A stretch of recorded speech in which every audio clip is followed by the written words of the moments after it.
Chapter 9. The Divorce. Sweeney and Grimshaw visited Patrick. They photographed him and took his fingerprints.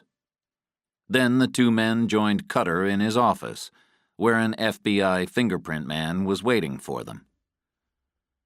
When Pepper's gun was found in Patrick's cabin, Grimshaw had taken fingerprints from it. The fingerprint man compared those with Patrick's.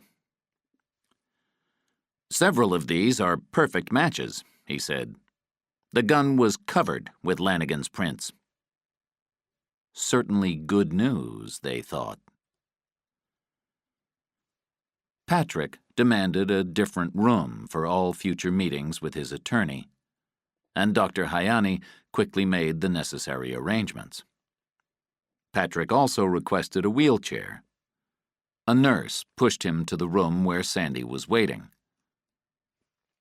"Did you get the machine for finding bugs?" Patrick asked. "It'll be here in a few days. You should relax a little. You've lived in fear, always looking over your shoulder. But those days are over. They caught you. Relax." "They're still out there. They have me, but not the money. And the money's much more important. They won't rest until they have it.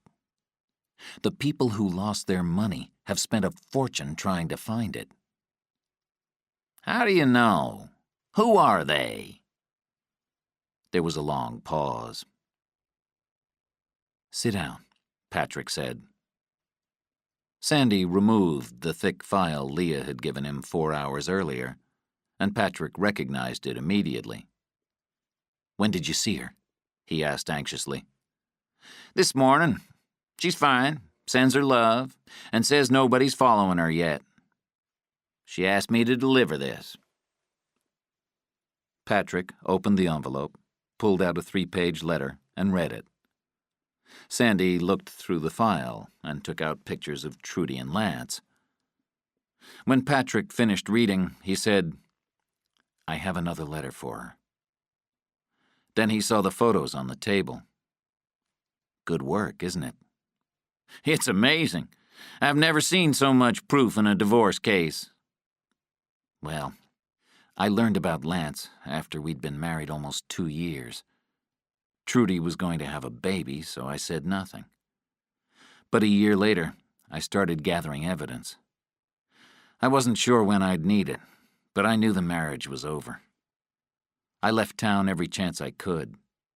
She never seemed to mind." "I'm meeting with her lawyer at 5 p.m. "Good. Threaten everything, but get a settlement. She has to give up all rights, Sandy. She gets nothing of mine." Trudy's lawyer, J. Murray Riddleton, politely welcomed Sandy. "So, how's Patrick? Have you found the money yet?" he asked with a broad smile. "Didn't know I was looking for any," Sandy said, and Riddleton laughed. "I saw your client on TV last night," Sandy continued.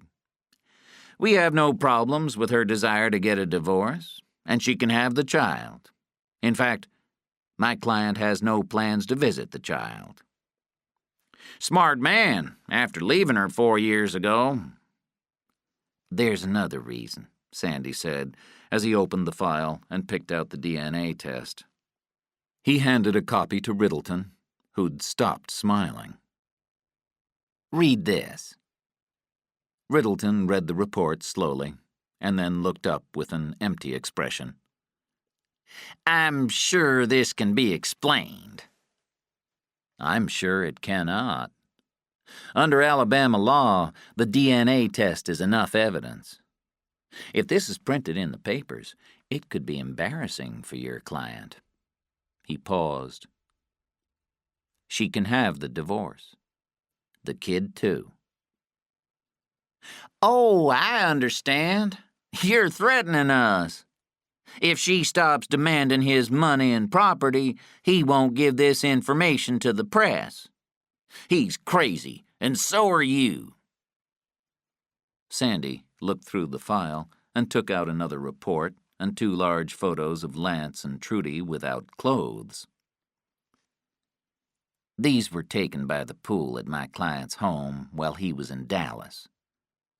Do you recognize these people? Riddleton was silent.